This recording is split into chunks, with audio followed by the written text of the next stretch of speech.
Hi, everybody. We're going to begin now. My name is Nachman Lieser. I am the CEO and co-founder of ConnectBooks. My background is I've been doing accounting for the last 12 years. I do have a master's degree in accounting. And just as a little bit about ConnectBooks, ConnectBooks is an e-commerce accounting platform. What ConnectBooks is designed to do is to help e-commerce sellers really understand their profits. Understand the first question is, are you making money or you're not making money? And then the second question goes, if yes or no, the question is where and what's causing you to drag down. So our primary focus is on the accounting aspect and just to make sure to help sellers and give to give them clarity so they understand exactly what's going on. And we have today joining us is Emily Baker, and Emily runs a group called CrazyFlippinMom, which she helps sellers understand and helps build out how to start and get going on Walmart.com. Emily, I'll let you take it away. Yeah, thanks for having me here. Again, I founded CrazyFlippinMom almost 4.5 years ago as a place to, wasn't really intended just for moms, but it was really from me and my background of reselling. You can see back here, I resell estate sales on eBay and Facebook Marketplace still, but I have been an Amazon seller for 5 years. And the last couple of years, I switched over to Walmart, and my community focuses on bringing education to smaller resellers, e-commerce sellers in the Amazon and Walmart space. So we bring in everybody you can think of. Nachman has been there, ConnectBooks has been there, other tools out there, other speakers, service providers into the community to share how to get your store up and running and scale. Everything from leads to weekly calls. It is definitely a smaller community, and that is intentional, the feel of feeling close-knit one-on-one. So we're really learning from each other. So that is the community. You can find me on all social media platforms at CrazyFlippinMom. I provide education on YouTube as well. So I talk a lot about Walmart on YouTube. You can find me there. And Instagram, Facebook, TikTok, everywhere. So I'm happy to be here. Thank you for having me. I'm excited to talk about Walmart. I talk a lot about Walmart. I love this platform, even with all its flaws. It's like a child. I love it. Yeah, I'm excited. And if you can put, I think he made a poll here. Maybe this is an old one. I would love to hear if you do not have a Walmart account. That is really helpful to provide you with the most accurate information that you can take from here and start using. But yeah, thanks for having me. All right, thank you so much. Thanks for the intro. I do think something went wrong with the poll, so we'll just do another poll a little later on in the webinar. It wasn't a multi-select, but we'll have another poll coming out soon, and everybody can answer the question. So the first topic we'll be covering today is Amazon versus Walmart. What do you need to know? So Emily, what can you tell us about Amazon versus Walmart? You're an Amazon seller and a Walmart seller. You're helping people get onto Walmart. How do you see Amazon today? What do you see going on at Walmart, and how do the two of them differ? Yeah, that's a great question. And if you have questions, I know this is a short webinar, but please post questions and we'll try to get to as many as we can today. But some of the differences between Amazon and Walmart, and that should be alone like a 3-hour conversation. But I think the most obvious response to that is Amazon is only an e-commerce store and has only been an e-commerce platform. So the inventory, the sellers, everything you see, I mean, we know as sellers, there's multiple FBA warehouses, right? But from a buyer standpoint, everything you see is happening in one place online all the time. And it is almost the exact opposite for Walmart. Walmart was first, and maybe if you talk to them, maybe foremost, a store on every corner. They have successfully brought themselves into the world of e-commerce, and they have opened up their platform to third-party sellers, but they are first and foremost a storefront. And that I used to say, if you can sell on Amazon, you can sell on Walmart. I don't say that anymore because that fundamental difference makes these two platforms, besides just the normal, you post stuff and sell it, very different in how things play out. With Amazon, everything is in one place, in a warehouse, all the inventory, all the sellers. On Walmart, inventory is scattered across the country, and really I can have product available to me in my zip code that you do not have available to you in your zip code. The best example I have of this is in Florida when we went on vacation last year. The Walmarts there were filled with Disney products. I do not have any of that stuff available to me in Iowa.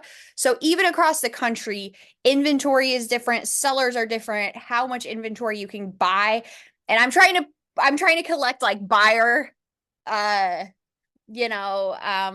speech and seller speech, and it's not mixing well, but it makes it a lot different than Amazon. The fact that when you get on to buy, what you see available to you may be very different than what's available to me. That is a fundamental difference between both platforms. And that causes a lot of chaos, honestly, on the Walmart platform, because I think they're trying to do their best at managing storefronts across the country, actual brick and mortar stores and third-party sellers.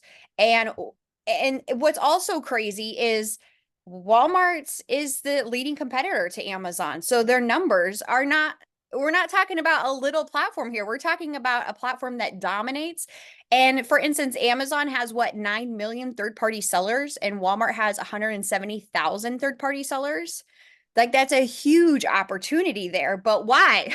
That could also be a red flag of why there's such a big difference. It's newer, right? They're just opening the platform up to third-party sellers, but it's different. And I would say I could talk a lot about this, and I would love to hear what your questions are around this. But that's probably the biggest difference between the two platforms, is one was actually created with a storefront in mind and one was not. And it leads then to lots of other fun issues and hurdles and, pain points that we face. I know that a lot of people are having like issues, like let's say in getting onto Amazon, like everybody talks about Amazon these days in 2024 versus Amazon in 2015, which was a whole different ballgame. You're able to do whatever you wanted. Everything was going on. How does Walmart compare today to the restrictions on Amazon, and how are people handling that these days? Like, is it easy to just set up a listing? Is it easy to get your sales on there? Okay, Is Walmart so aggressive like Amazon, coming out with new fees, new restrictions all day? Okay. No, they're not. And I think that's why there is this huge rush to the Walmart platform, because it is pretty simple, straightforward. They do not have the monthly fee.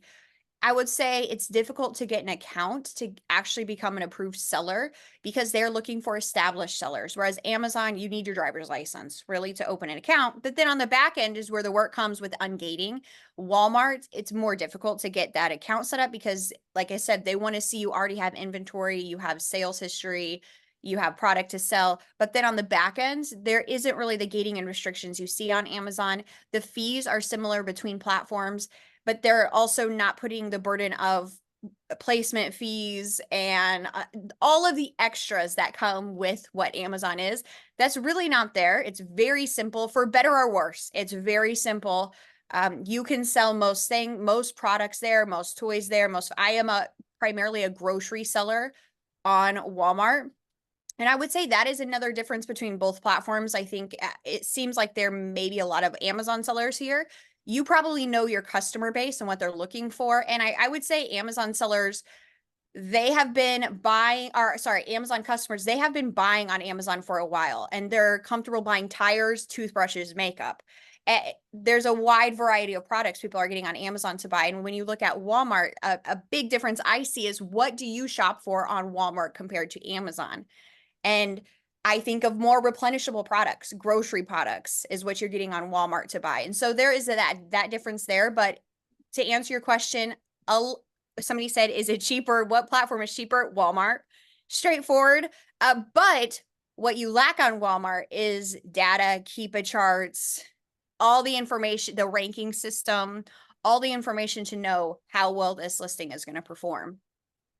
I mean, Walmart has come a long way in terms of technology. They're definitely getting better than what they were. Like, we have seen a lot of stuff, like a lot of data, for example, in terms of understanding fees per item that we used to never have from Walmart. Or in the beginning, when we launched our Walmart integration, we had like an upload. We told clients, go to the Walmart marketplace, download these reports and upload it to ConnectBooks so you can see your proper reporting. because Walmart didn't have that information available on the API. And then all of a sudden they started giving all this information available on the API. And I know Walmart has made a lot of advancements in terms of fees and also in terms of advertising information that sellers can actually utilize much better to understanding what they're spending on ads per product. If they want to try to promote their product, they want to try to get it. And I know that they have constantly be busy adding on a lot of these stuff. So which tells us is that they will get much closer in terms of like, I'm assuming they'll probably at one point add on like ranks or all these other things because they are moving across the pipeline and adding on a lot of things.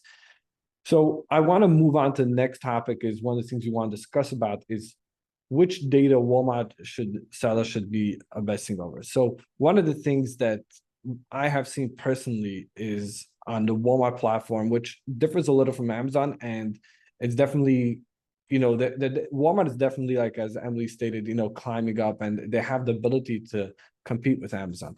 So most Amazon sellers that I would say utilize FBA. Now, the idea when they utilize FBA, it's very standard practice, meaning you take your items, you send it into Amazon, and then from there, Amazon will tell you what they charge to fulfill the product, what they charge to ship the product.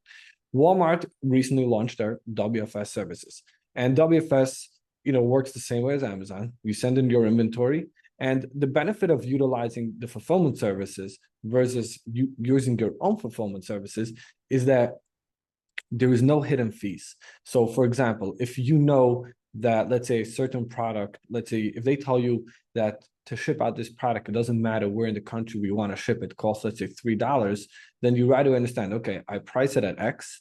This is their commission fee that they're taking. This is what they charge to ship the product. And then you have to add in a little bit of odds and ends, what else would cost you to ship out the product. The challenge where I've seen a lot of people is doing is when they start fulfilling their own products. And what ends up happening is that, let's say I'm located in New York. So let's say an order comes in, I have my warehouse over here, and an order comes in from California. Now I have to ship the product across the country. So when you have to start shipping products across the country, that's where shipping gets very expensive. Or if you have, let's say, a lot of times there could be certain issues with certain products that cost a lot to ship. And that's very unpredictable because when you start fulfilling your own products, you don't have all that information. So one of the things that we at ConnectBooks built, and I've personally seen a lot of sellers lose a ton of money, or not even lose money, I would say like make no money on Walmart, is on the shipping. And the shipping is something that you want to really be on top of.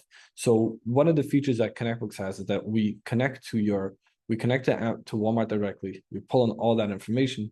Then we also connect to shipping platforms like ShipStation or Vico, and we pull from their shipping information, which gives you the ability to understand and see more of what's happening and understanding, making sure that you're making money in all your products. Now, I can't stress enough about the importance of, running over your profitability, making sure that your products are making money. And I would say usually it's not about making money. Usually I usually tell people like try to keep like a certain margin. Let's say you have to make at least 25% profit because you need to still leave over some money to cover your overhead and plus, to take home something.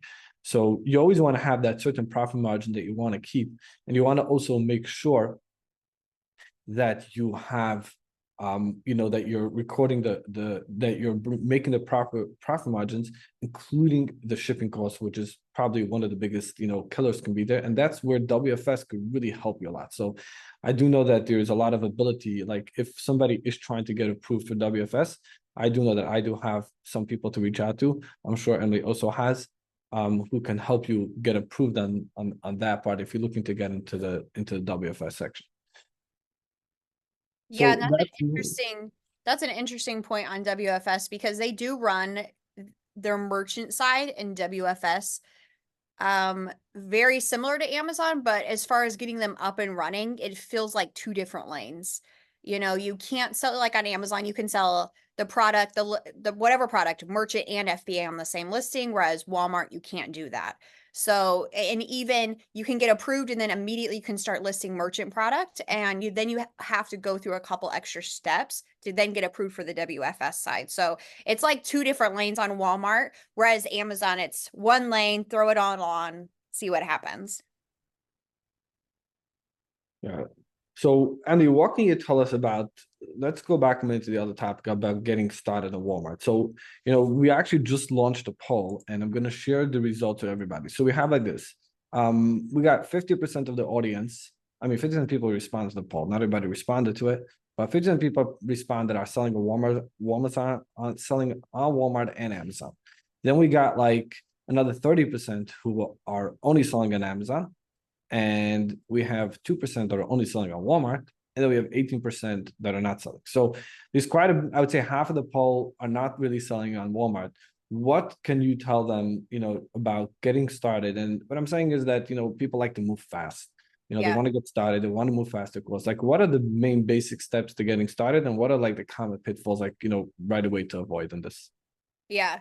And I think I'm already seeing in the questions similar things because you don't have the data. I mean, once you get your store up, most sellers are pulling over their Amazon inventory, listing it either merchant or WFS. I know a lot of in my community and the people I talk to jumping into Walmart, they'll usually list their inventory merchant and test it out to see what does well over here compared to Amazon and then roll it over to WFS as I see those results. But to think that the sales are not happening would not be accurate. Our first month over there, I think we cleared 40,000 in sales, and that was really just testing our Amazon product out.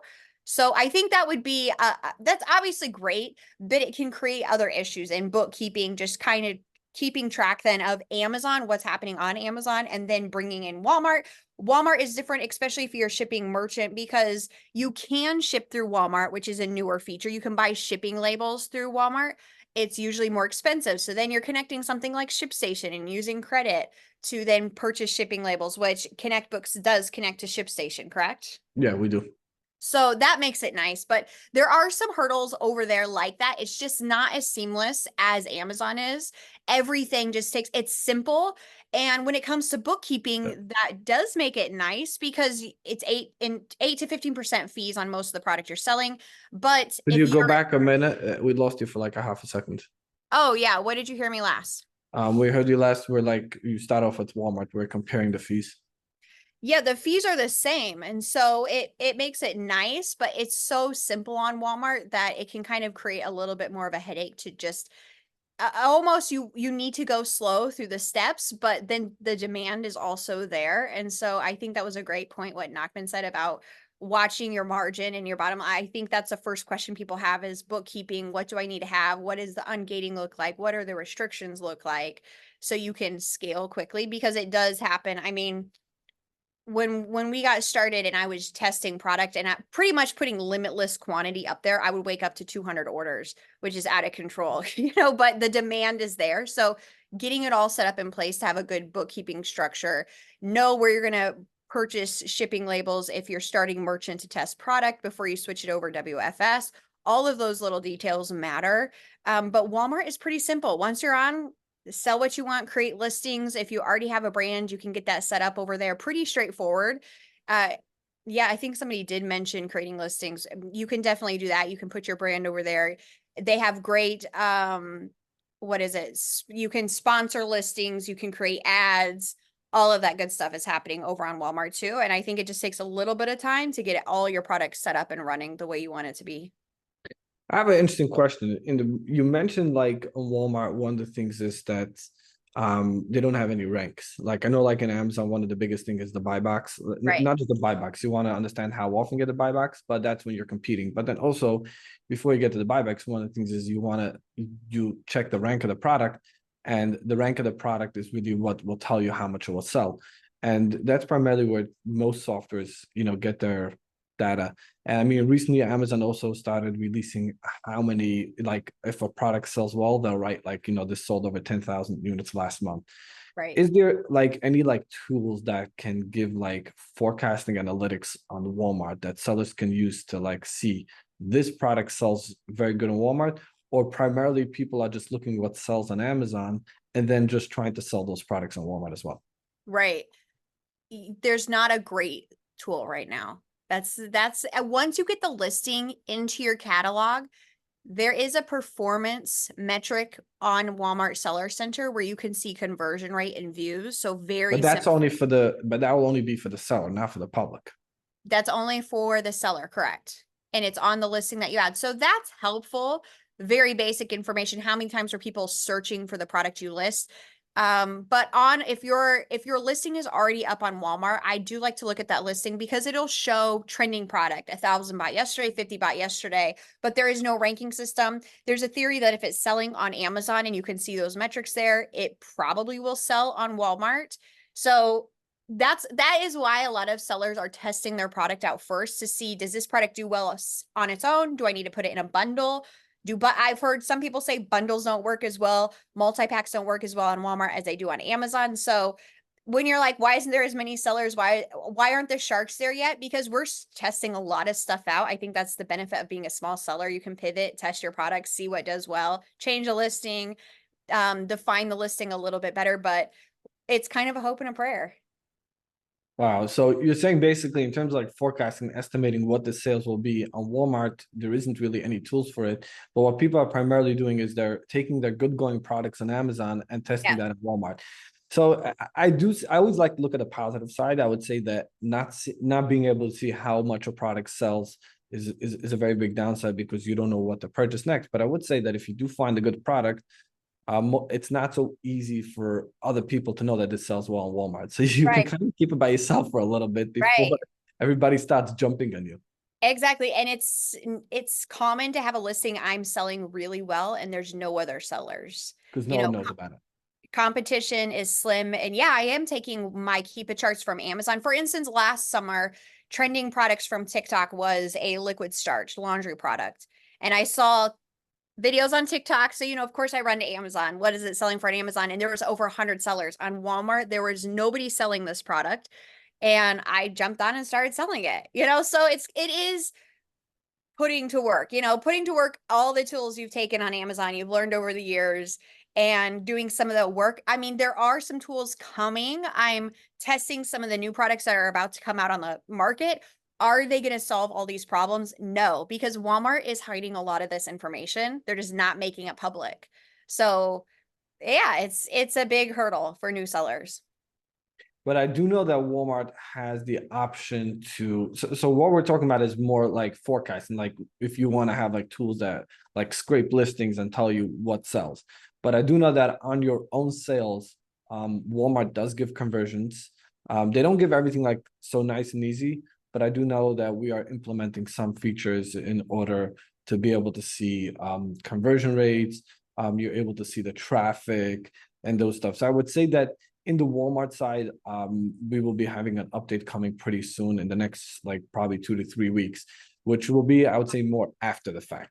Like after the day has gone by, how much traffic have you gained from this product? Right. What is your conversion rates? And actually you can compare back to Amazon to see if you convert better on Walmart or not. That information is available and we're having certain updates in that. But currently, like to find new products in Walmart is a bit hard because they don't have a proper ranking system. Right. It's really interesting. Yeah, and I mean, I have tested a lot of my products. Like I do a lot of grocery / seasonal. So I'll pull over all of my Amazon listings and they dominate on Walmart. There's no lack. They do really well. But then you'll kind of have a product that's random in your Amazon catalog that's like niche into car parts, for instance, gardening and nothing. No. So you're like, okay, somebody is wanting to buy this product in a store versus a third-party seller. So it's just kind of collecting that information that you're probably going to be collecting for yourself for a really long time. Like, even if they do pull out ranking systems at some point, how do you know people aren't just buying Pepsi in a store versus online? What's the difference there? And what products are customers more wanting to buy in person to try them out to see how they work? And then that pulls into, it's easy to return products at Walmart. So getting a ranking system will not be as straightforward as it is on Amazon. But definitely be something. Yeah, I guess something is better than nothing. Something better than nothing. All Yeah. right. So our last topic that we're going to discuss is more about deep dive about into keeping books up to date. So I'm not going to spend too much time in it. As everybody says, accounting is boring. People don't like accounting. And, I get it. But one thing I do want to say is like, the main thing about what we always focus on is making sure that people have proper books. So having proper books, there's a few different ways that I see people doing this. So sometimes people have spreadsheets And sometimes people just use like, let's say certain softwares to just check profitability on an item. And the reason why I don't like, meaning the reason why those methods are not enough for your business and why you have to get a proper set of books is the idea is that there's always one-time expenses coming into your business, and there's always going to be different type of expenses coming in. The idea of running QuickBooks is that QuickBooks is an accounting tool. And what is an accounting tool? An accounting tool is something that will connect to your bank account and go through every single transaction. And you want to make sure that every single transaction is properly recorded. So at the end of the day, when you want to analyze your business and you run over your P&L, you want to make sure that when you see that bottom number, whether it says that you made 50,000 that month, you want to make sure that that number is 100% accurate, and you want to make sure that you didn't miss out any single transaction. So if you're running on a spreadsheet, the problem is spreadsheets don't really have a way of making sure that they match up their bank account because they're not designed for that. They're designed just to do like a report. Versus where you run, let's say, a set of books, something like QuickBooks, where that will will connect, let's say, directly to your Chase account. And at the end of the month, you would make sure that your QuickBooks bank register matches to your Chase bank account. You know that every dollar in, every dollar out has been properly accounted for. And what we help is connecting Walmart to QuickBooks and making sure the data flows properly in is also important because they say something called garbage in, garbage out. So it all depends how you put the data into QuickBooks and how you set it up properly, that by the end of the month comes, you can see your proper results and have a clear picture. If you just like basically dump things in and out all over, then at the end of the month, when you're trying to review the numbers and you don't understand it, then the whole bookkeeping process is really, really, really pointless. So the point is that we want to make sure that you have a proper set of books and that you have understanding. Now, what is going to be one of the main key factors that I would say in bookkeeping that we look at? The first thing is we always look at the bottom number of the whole business to make sure the business is performing well. Now, if the business is performing well, our next metric is also to look at the inventory. So one of the things you also want to make sure with a proper bookkeeping system is to have your proper inventory value. Know how much inventory you have in hand. So I would just give you one little example. I have a client that made last year $100,000 profit. So after their sales, minus cost of goods sold, minus their overhead, minus all their expenses, they made $100,000 profit. Now, when they made $100,000 profit, the question was, how much inventory did I have left? So let's say in the beginning of the year, they had $100,000 worth of inventory. And at the end of the year, after selling everything, they have $200,000 worth of inventory. So what does that tell us? That tells us like this, that all the inventory was bought throughout the year was not sold, because the beginning of the year you had 100, end of the year you have 200. It means you have $100,000 more inventory. So the whole profit that company made basically got buried into inventory. What you want to make sure is that how much profit you make doesn't get, meaning all your dollar doesn't get back into inventory. Now, I understand people tell me, look, I want to scale, I want to go fast, I want to buy quick moving items, I want to constantly keep on investing. I also want to invest. Everybody wants to invest. But what you want to make sure is that your inventory doesn't go out of control. And I would say the proper metric is to look at your cost of goods sold for 3 months and make sure your inventory is not more than that. And what I mean is, let's say, for example, your sales on Walmart is, let's say, 50,000 a month. Now, let's say from that 50,000, the cost of the product is 25. Let's say it's 50%. So that means to say in a month, you sell $25,000 worth of inventory. You should not be keeping more than 75,000 on hand. So ideally, you shouldn't have more than a 3 to 4 month stock. That's the most. I mean, back in COVID, in the days when shipping containers took forever, people needed more supply, but these days things are more streamlined. If you want to be a little more cautious in 3 months, go to 4 months, 5 months max. I haven't seen any successful business carry more than 5 months worth of inventory. Now, what you want to make sure at the end of the day, after you review your books, you have your proper profit number. What you want to make sure is that your inventory is not, number one, not going up out of whack. I mean, unless you have a plan, what you plan on doing, you understand what you're doing. But besides that, you want to make sure it doesn't go up. And the other thing we also want to make sure is that you don't have more than, I would say, ideally 3 months stock. The max is 5 months. You want to make sure that doesn't number. And if you're finding it, even if you're profitable, you have to constantly make sure that you're not going more than the 3 month stock line, because whatever you're doing at the end of the day, that's going to deplete your cash flow, and then you're going to have a very hard time, really keeping up in business and, really staying in a business. And I'd say this much, kind of going through a tough time. Whoever says that everything is just as it was is just literally in denial. This is what I do all day, help people with their accounting. But I would say is the people who are doing well these days are the people that are on top of the numbers.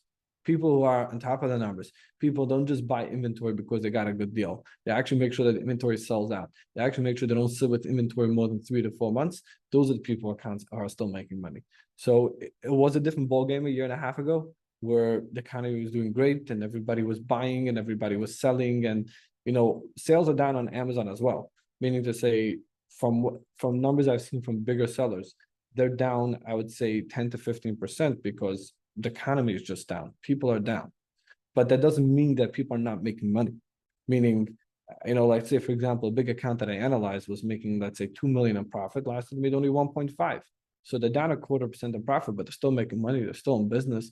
Business is still running. Just the difference is that you have to be very on top of, number one, of your profits, and number two, the other silent killer that I call is your inventory. So if your inventory doesn't, meaning if your profit is very good, but it's getting buried in inventory, we don't have anything from your business either. So we want to make sure that your profit is good, and you want to make sure that your inventory is not going out of whack, and you manage to spin it in a 3-month cycle. I guarantee you'll be doing very well. All right, so we're going to move on to our Q&A section now, and we're going to go through the questions. I think there is some questions in the chat. I'm going to run through them and we'll see. Let's see what's going on here. We only really have like 10 to 15 minutes left, so we don't have that much time to go, but we will try to go on, run through all the questions. So question number one for you, Emily: does WFS give you more exposure to sales like buy box, same as FBA? I guess the question is, are people, like I know with Amazon, everybody's competing. So like you can, let's say, sell a Canon camera and have 100 people bidding on that. Does the same go with WFS? Yeah, once you switch if you're testing product first merchant and then switching it over WFS or whatever you're doing, you are definitely winning the buy box, and you're able to price up significantly, like 5%, having the buy box as a WFS seller. They do have pro badge. It's like back in the day with Amazon, they were offering merchant sellers Prime, certain badges. Well, if you get that badge as a merchant seller, you'll also get preferential treatment in the buy box. So definitely WFS, you're going to price up and compete really well against other sellers. But yeah, even as a merchant seller, if you are getting your shipping out on time and, basically the same account health protocol as Amazon, if that is all healthy, they will give you that pro badge stamp of approval, and that will also allow you to price up and still win the buy box. How do people get that pro badge? There's several metrics. It's like getting your orders out on time, getting them delivered on time, not canceling orders, responding to customers, and like shipping so many orders within a certain amount of time. And Amazon doesn't have at this point like a pro badge. No. So that's significant if you can pull that through. Yeah. It's difficult to maintain because there's some on the back end of Walmart, with the shipping, they don't always sync with USPS really well. So it can look like your shipping did not get on time.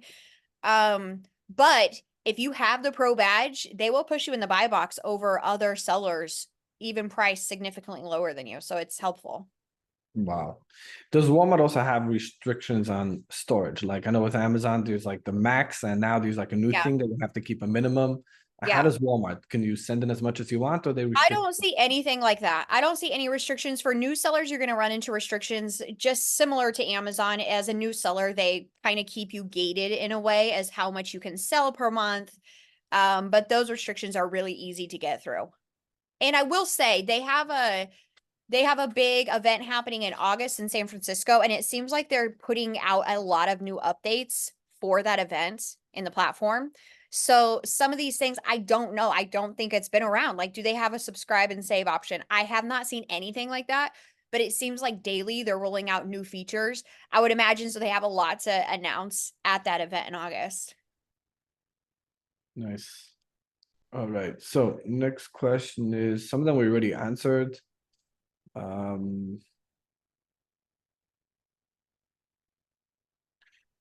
right. So somebody's asking, is it important to rewrite the listings for Walmart in terms of like keyword optimization? Like, what's the best way to or could you just copy paste the whole listing over from Amazon directly to Walmart?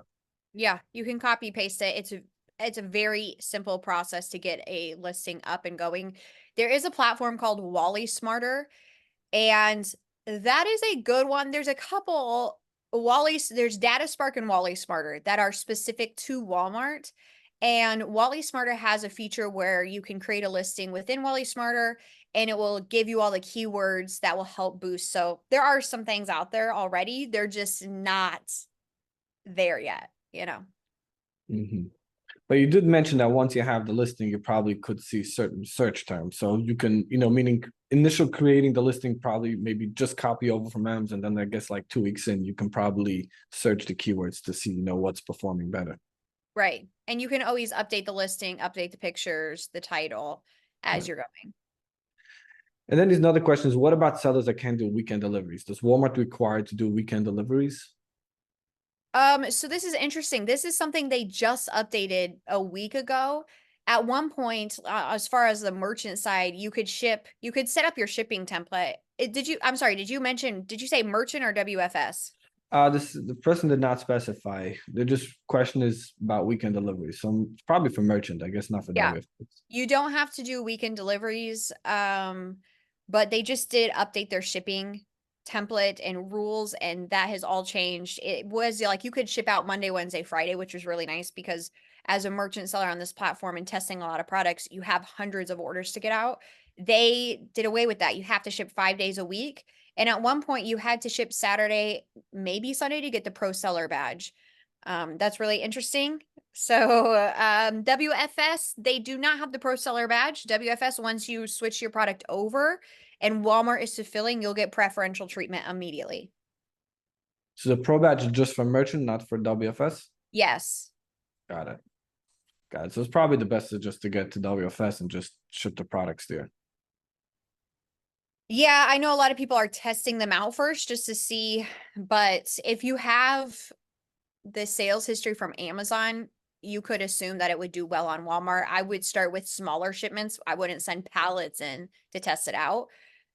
Sometimes there's issues with them accepting the inventory and getting it listed and glitches along the way. So I would start small, make sure it's getting checked in, make sure the product. As far as restrictions, you can send hazmat in.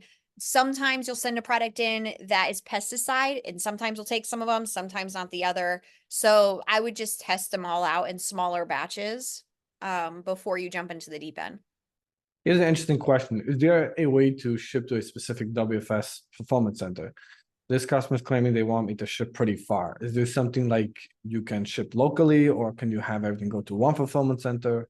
I know with Amazon that's been now a big deal, Yeah. but how are people dealing with it on Walmart? I'm just trying to think. I believe you can pay up and pick your warehouse. You could pick your warehouse. Yes, and I want to say I was just talking to somebody about this, and so I don't want to get it wrong, but I think that's an option. Mhm. All right, that would be a significant advantage because I know everybody's complaining about Walmart. I mean, Amazon is now having all these different placement fees and making their ship to multiple warehouses, which it's like basically driving up the shipping rate by 10x. So Yeah, people are really happy to have that. yeah. Um, And as far as WFS and prepping product, it is also easier because you don't have to label your product unless you're sending in a multi-pack, which is better or worse. You could think of all the cons to that, but you don't have to label your inventory. You put it in a box and send it in. mhm. What level of brand protection does Walmart offer? We know that Amazon has the whole brand protection. You can Yeah. open your own brand, you can gate it, and you can block other sellers, from selling your products. How does that compare with Walmart? What does Walmart have about that? This is a hard question for me because I do not have a brand. I'm just Mhm. reselling brands that I can. So I would say though, if I could guess, it's probably on the newer side. I mean, I have gotten IP claims, but it's all very basic. It's coming into my email. I'm not sure what they can do as far as reaching out to Walmart to kick third-party sellers off. I don't know the steps, honestly, for that. Mhm. I would imagine it's very basic. So I was asking a question. If I'm selling 100K per month on Amazon, what would I expect from Walmart per month? Is that something we can answer even, or what do you think about that? I mean, it really depends on the product, right? Because there's so many products that you think And that's where I think it really does come back to who is the customer on Walmart, you know? And so if you have something like a grocery product, that's pretty neutral or replenishable, you probably compete really well. But then if you are niching into pets and cars and gardening, it might be a little bit different. So but we do really well on Walmart, and in our community, I have peer pressured everyone to open a Walmart account. They're doing really well. And a lot of the smaller sellers are ditching Amazon right now because Walmart is dominating. And so just to kind of focus in and learn all the intricacies of Walmart, but you could compete definitely with what's happening on I mean, I Amazon. definitely could think about it if I'm let to do my grocery shopping at Walmart and, let's say I went, yesterday and then today I'm like, oh, I forgot to buy this. And I would just go on the Walmart app and just buy it, versus I wouldn't think of doing my groceries on Amazon. Never thought of that. Right. Right. And you don't buy one-off products on Amazon, like smaller, where I'll get marshmallows, for instance, but the sales are there. My friend and I, we talk a lot about Walmart, and she focuses on merchant, and not last weekend, a couple weekends ago, she had like 900 orders to fulfill on a Sunday. So the capacity is definitely there. There's just some hurdles along the way of, getting your listing up, those sort of things. What exactly does Walmart accept as an experienced seller to open a Walmart account? You mentioned that they want like more Yeah. experience. What do they accept as a Walmart seller? So bottom line, they want an EIN. Whereas, Amazon, put your driver's license and a bank account and you're good to go. You're But going to need, do they want to see like sales history? Like, are they going to ask more questions about the brand or the product, or it's literally just seeing like a corporation setup? they want to see that you have a business set up, and they want a storefront. So, you What do you can, mean like a storefront? They want to see a storefront on Amazon? They want to see a yes. Shopify website? So What you do they can want to see? grab your Amazon URL, and in the application process, you can include that. And that will be helpful. If you're a brand new Amazon seller, that's not going to be helpful. What they're looking at is, you said you're selling health and beauty, and your store has health and beauty products. You have reviews. And I've heard even Walmart will deny people and say, well, it doesn't look like you have a catalog that can support both Walmart and Amazon. So that's when I say they want established sellers. That's kind of what I'm talking about. And I have seen people use their eBay storefront and Etsy storefront and get approved. So take that with what you want to do with it. Another question. Have you tried any helium-10 for keyword research? If yes, what do you think about it? I haven't used helium-10. You haven't used it. All right. Um, Yeah, Tony, it says, can you merchant? Yes, you can merchant fulfill your own orders, but unlike Amazon, you have to pick with the product. So if you were to start merchant fulfilling your products, and then you say you send in a shipment, once that shipment is live and up on Walmart, your merchant listing would fall off while it's WFS. And then once you sell out WFS, it would switch back to your merchant inventory, if that makes sense. all right, we are hitting our time up. We did a lot to answer all these questions, and there is some of them we probably didn't get to, but if you still have an outstanding question or you still want to, feel free. So you can always reach out to me, meaning more, I would say more on the accounting side, or if somebody wants help on WFS, I said I have a contact there or not. Definitely Emily would probably be more the go-to person. So my contact information is, you just visit our website, connectbooks.com, and you can either email us info@connectbooks.com, or you just open a live chat on our website. Our support team is there to help you throughout the process, and if they can't answer something, it will move up the queue to the higher ranks until you get the proper answer. So if anybody has other follow-up questions, other stuff for us, definitely be able to reach out to me afterwards. And then I am offering a coupon code. So if anybody wants to sign up for connectbooks.com, we are offering 20% off for the first 3 months. And the coupon code for that is going to be Walmart webinar. So when you do sign up for ConnectBooks, you would need to put in this coupon code Walmart webinar. Please be advised that this is only for new customers only. It's 20% off for the first 3 months, and it's also limited to the first 25 people. So we've had quite a lot of people signed up on this webinar, and we have had way more than 25 people are live on the webinar. So it's for the first 25 people who get it, are able to get this. And if you have any other questions, feel free to reach out to me. And also, Emily, like she runs a course of, I see somebody had asked in the chat, like they need help setting up a Walmart account or how to sell Walmart. That's what Emily does, and I'll let her say how her contact information is. Yeah, so the Crazy Flippin' Mom community is open right now, and it is specific to online and retail arbitrage sellers. So I see some wholesale private label sellers. I don't think it's going to be the best fit for you. But I put a link in the chat. You can sign up for a Walmart account with this link. I would appreciate it. And also below that link, I do have a Walmart crash course. It is 3 hours, and it would be good no matter what you plan to sell. I go over as far as getting set up, what you need to know, the fees, what Walmart expects from you, and then I go through a really extensive Q&A with the people who were a part of that live course. So today, we just set up a code. It is Crazy Connect 40. You get 40% off.